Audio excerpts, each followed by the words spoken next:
ബേക്കറിയിലെ ചില്ലുകൂട്ടിൽ കാണുന്ന അതേപോലത്തെ പലഹാരങ്ങൾ നമുക്ക് വീട്ടിലും ഉണ്ടാക്കിയെടുക്കാൻ വേണ്ടി പറ്റും. വളരെ സിമ്പിളായിട്ട് കുട്ടികൾക്കും മുതിർന്നവർക്കും ഒരേപോലെ ഇഷ്ടാവുന്ന ഈ ഒരു പലഹാരം എങ്ങനെയാണ് ഉണ്ടാക്കുന്നത് നമുക്ക് നോക്കാം. ആദ്യം തന്നെ ഇതിൻ്റെ കൂട്ടാണ് തയ്യാറാക്കിയെടുക്കാൻ വേണ്ടി പോകുന്നത്. അതിനായിട്ടൊരു ബൗളിലേക്ക് 1.5 കപ്പ് മൈദയാണ് ഇട്ട് കൊടുത്തിരിക്കുന്നത്. നിങ്ങൾക്ക് ഈ ഒരു പലഹാരം ഗോതമ്പ് പൊടിയിൽ വേണമെങ്കിലും ചെയ്തെടുക്കാവുന്നതാണ്. ഇതിലേക്ക് 2 ടീസ്പൂൺ പഞ്ചസാര ചേർത്ത് കൊടുത്തിട്ടുണ്ട്. കൂടെ തന്നെ 1/2 ടീസ്പൂൺ ഉപ്പും കൂടെ ചേർത്ത് കൊടുക്കാം. ഇനി ഇതിലേക്ക് 1.5 ടീസ്പൂൺ ഇൻസ്റ്റൻറ്റ് ഡ്രൈ ഈസ്റ്റാണ് ചേർത്ത് കൊടുത്തിരിക്കുന്നത്. ഇനി ഇതിലേക്ക് ചെറു ചൂടായിട്ടുള്ള പാല് ചേർത്തിട്ട് വേണം ഇത് കുഴച്ചെടുക്കാൻ വേണ്ടിയിട്ട്. പാല് തന്നെ വേണമെന്ന് നിർബന്ധമില്ല, വെള്ളം ഉപയോഗിച്ചാലും മതിയാകും. ചെറു ചൂടായിട്ടുള്ളത് ഉപയോഗിക്കാൻ വേണ്ടി ശ്രദ്ധിക്കുക. ഇതുപോലെ നന്നായിട്ട് തന്നെ ഒന്ന് കുഴച്ചെടുക്കാം. പാലോ വെള്ളമോ ഏതാണ് ചേർക്കുന്നതെന്ന് വെച്ചാൽ കുറച്ച് കുറച്ചായി ചേർത്ത് കൊടുത്ത് കൂട്ട് തയ്യാറാക്കിയെടുക്കുക. ഇത് കുഴച്ചെടുക്കാനായിട്ട് ഏകദേശം 1/4 കപ്പ് പാലാണ് ഞാനിവിടെ ഉപയോഗിച്ചിരിക്കുന്നത്. ഇതുപോലെ നല്ല സോഫ്റ്റ് ആയിട്ടുള്ള കൂട്ട് നീഡ് ചെയ്തെടുക്കുക. ഒരു 2 മിനിറ്റ് നേരം കൈയെടുക്കാതെ നല്ലപോലെ നീഡ് ചെയ്തെടുത്തിട്ടുണ്ട്. ഈ ഒരു കൂട്ടിൻ്റെ മുകളിലേക്കായിട്ട് ഏകദേശം 1/2 ടീസ്പൂണോളം എണ്ണ ഒഴിച്ച് കൊടുത്തിട്ടുണ്ട്. ഒന്ന് നല്ലപോലെ സ്പ്രെഡ് ചെയ്ത് കൊടുക്കാം, പുറമേ ഡ്രൈ ആവാതിരിക്കാൻ വേണ്ടിയിട്ടാണ്. ഇനി ഇതൊരു 1 മണിക്കൂർ നേരത്തേക്ക് നല്ല പോലെ തന്നെ റെസ്റ്റ് ചെയ്യാൻ വേണ്ടി വയ്ക്കാം. ആ ഒരു സമയത്ത് നമുക്കിതിൻ്റെ ഫില്ലിംഗ് തയ്യാറാക്കിയെടുക്കാം. അതിനായിട്ട് ഒരു പാനിലേക്ക് ഏകദേശം 1 ടേബിൾ സ്പൂണോളം എണ്ണ ഒഴിച്ച് കൊടുത്തിട്ടുണ്ട്. ഇതിലേക്ക് ഇനി 1 സവാള ചെറുതായിട്ട് കട്ട് ചെയ്തതും അതുപോലെ തന്നെ 2 പച്ചമുളക് ചെറുതായിട്ട് അരിഞ്ഞതുമാണ് ചേർത്ത് കൊടുത്തിരിക്കുന്നത്. സവാള ഒരു മീഡിയം വലുപ്പത്തിൽ നിന്നും കുറച്ച് വലുതായിട്ടുള്ളതാണ് എടുത്തിരിക്കുന്നത്. നല്ല കനം കുറച്ചാണ് അരിഞ്ഞിരിക്കുന്നത്. ഹൈ ഫ്ലെയിമിൽ വെച്ച് ഒന്ന് വഴറ്റിയെടുക്കാം. ഈ ഒരു സവാളയൊക്കെ ചെറുതായിട്ടൊന്ന് വാടി വരുമ്പോൾ ഇതിലേക്ക് 1/2 ടീസ്പൂൺ ഇഞ്ചി വെളുത്തുള്ളി പേസ്റ്റും കൂടെ ചേർത്ത് കൊടുക്കാം. ഇഞ്ചി വെളുത്തുള്ളി പേസ്റ്റായിട്ടോ അല്ലാന്നുണ്ടെങ്കിൽ ചതച്ചിട്ട് വേണമെങ്കിലും ചേർത്ത് കൊടുക്കാവുന്നതാണ്. അതും കൂടെ ചേർത്ത് കൊടുത്ത് വീണ്ടും ഹൈ ഫ്ലെയിമിൽ നല്ല പോലെ തന്നെ ഒന്ന് സോട്ട് ചെയ്തെടുക്കാം. ഹൈ ഫ്ലെയിമിൽ തന്നെ വഴറ്റിയെടുത്തോളൂ. ആ ഒരു സവാളയുടെ ക്രഞ്ചിനെസ് പോവാതിരിക്കാൻ വേണ്ടിയിട്ടാണ് ഇതുപോലെ ഹൈ ഫ്ലെയിമിൽ സോട്ട് ചെയ്തെടുക്കുന്നത്. ഇപ്പോൾ ദാ ഇത് നന്നായിട്ട് തന്നെ ഒന്ന് വാടി വന്ന് ഒരുപാട് കളറൊന്നും മാറണ്ട, ഒന്ന് ലൈറ്റായിട്ട് മാറി വരുമ്പോൾ ഇതിലേക്ക് ചിക്കനാണ് ചേർത്ത് കൊടുക്കുന്നത്. 250 ഗ്രാം ബോൺലെസ് ആയിട്ടുള്ള ചിക്കൻ എടുത്ത് അതൊന്ന് ഉപ്പും കുരുമുളക് പൊടിയും മഞ്ഞൾപ്പൊടിയും ഇട്ട് ഒന്ന് പൊരിച്ചെടുത്തിരിക്കുന്നതാണ്. അത് ഇതുപോലെ ചെറുതായിട്ടൊന്ന് പിച്ചിട്ടെടുത്തിട്ടുണ്ട്. അതും കൂടെ ചേർത്ത് നല്ല പോലെ തന്നെ ഒന്ന് മിക്സ് ചെയ്തെടുക്കാം. ചിക്കൻ തന്നെ ചേർത്ത് തയ്യാറാക്കണം എന്നൊന്നുമില്ല, നിങ്ങൾക്ക് ഇഷ്ടമുള്ള ഏത് വെജിറ്റബിൾസ് ഉപയോഗിച്ചിട്ട് വേണമെങ്കിലും ഇത് തയ്യാറാക്കി എടുക്കാവുന്നതാണ്. ഇതിലേക്ക് ഒരുപാട് മസാലയൊന്നും ചേർക്കുന്നില്ല. ഇതിലേക്ക് 1 ടീസ്പൂൺ ചില്ലി ഫ്ലേക്സും കൂടെ തന്നെ 1/2 ടീസ്പൂണോളം പിസ്സ സീസണിംഗ് ആണ് ചേർത്ത് കൊടുത്തിരിക്കുന്നത്.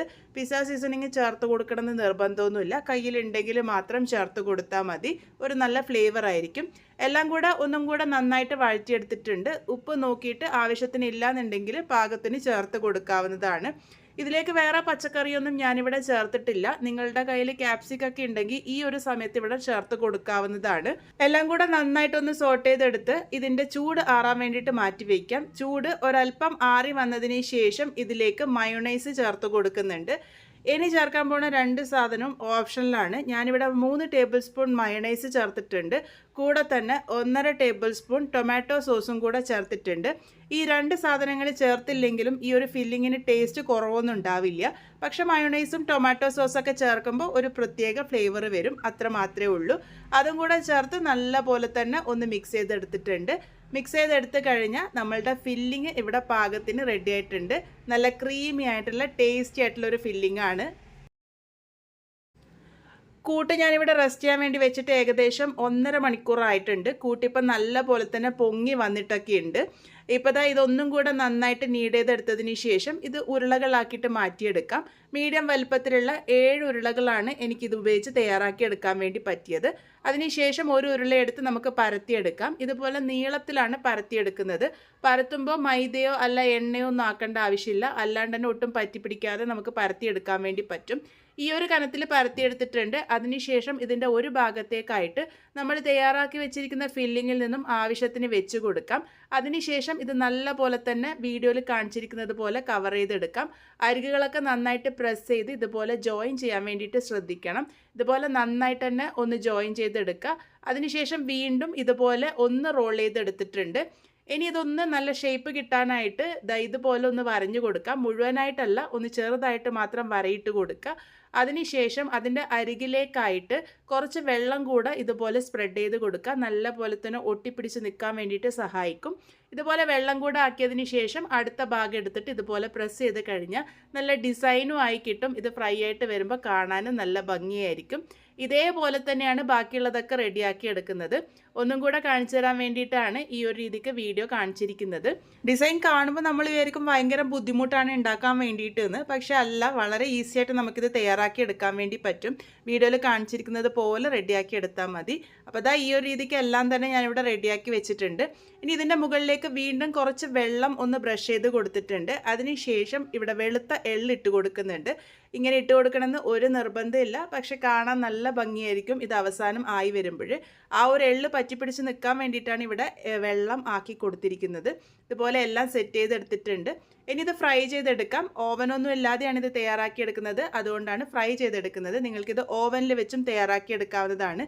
മീഡിയം ചൂടായിട്ടുള്ള എണ്ണയിലേക്ക് വേണം ഇത് ഇട്ട് കൊടുക്കാൻ വേണ്ടിയിട്ട്. അത് പ്രത്യേകം ശ്രദ്ധിക്കണം, എണ്ണ ഒരുപാട് ചൂടാവരുത്.